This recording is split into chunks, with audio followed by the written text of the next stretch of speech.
Hey, welcome to The Explainer. Today we are diving into a classic DevOps task, moving a data disk that's managed by LVM from an old server to a new one. If you've ever dreaded doing a hardware upgrade just because of the data migration, well, this explainer is definitely for you.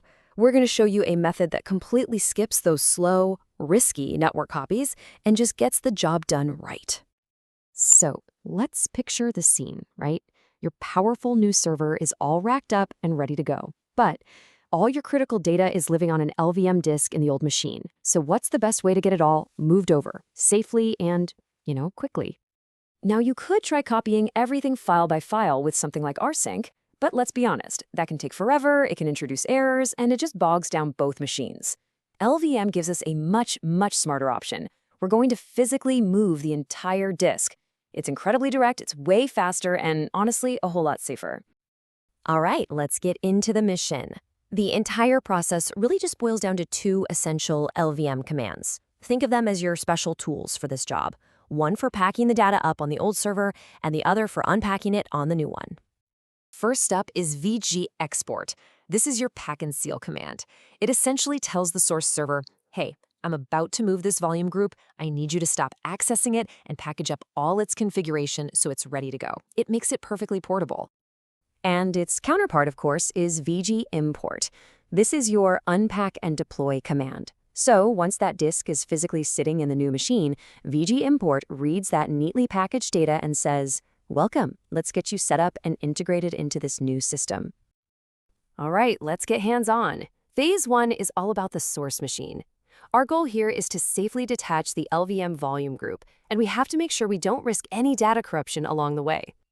On the source machine, there's a simple 3-step sequence that we need to follow, and it is really important to do these in order.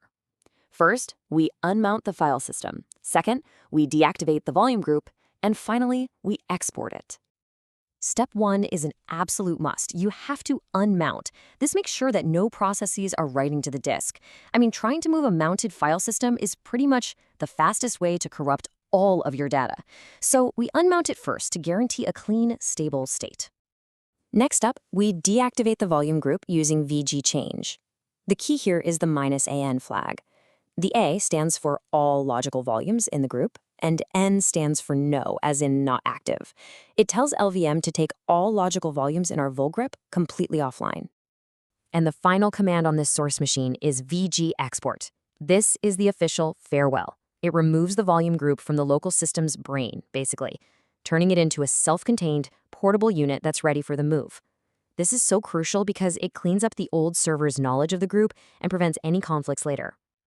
And that is it for the software prep. Now it's time for the physical part.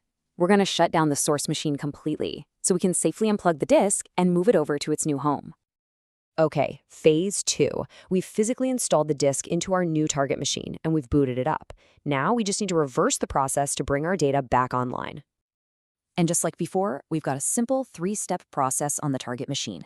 We're going to scan for the new disk, then we'll import the volume group, and finally, we'll activate it to bring the data online.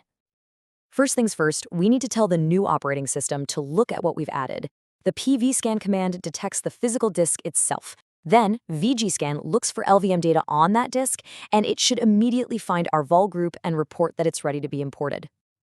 So, with the system now aware that the volume group exists, we use VG import. This command reads that portable metadata that we created and officially registers vol group with the new machine's LVM manager. It's basically saying, okay, I see you now and I know how you're configured. And now for the final step to bring it all online, VG change -AY. See that -AY flag? It's the exact opposite of what we used earlier. It tells LVM to activate all logical volumes, yes. As soon as you run this, your volume is live and the device path will be available. And now for the best part, the moment of truth. We've prepped the source, moved the disk, and activated it on the target. Let's just make absolutely sure our data arrived safely. So we'll mount our newly activated logical volume to a directory, just like we would with any other disk. And then we'll run a simple ls command to list the contents. So, did it work? Success! Look at that. All 11 of our original files are there, completely intact. the physical migration worked perfectly. It was fast, it was clean, and way more efficient than any network copy. So, the migration was a total success. But before we wrap this up, let's do a quick debrief on the golden rules, just to make sure your own moves are just as smooth. Look, if you take only one thing away from this explainer, please let it be this. This simple sequence is the absolute key to preventing metadata conflicts and, worse, data corruption. Deactivate and export on the way out, scan and import on the way in. Simple as that. And here is a handy cheat sheet with the 5 core commands we use today. On the source, you deactivate with vgchangean and export with vgexport. Then, on the target, you vgscan to find it, vgimport to register it, and finally vgchangeay to activate it. Feel free to pause here and grab a quick screenshot. Finally, just a few critical warnings. I really can't stress this enough. Always, always unmount your file systems first.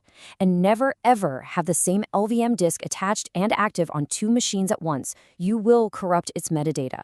And lastly, a common thing to forget. Remember to update your etc fstab file on the new server if you want this disk to mount automatically when it boots. So there you have it, a really powerful and flexible way to manage your storage and handle server upgrades with LVM. With this technique in your toolkit, you're ready to go. So what LVM challenge are you going to tackle next? Thanks for watching.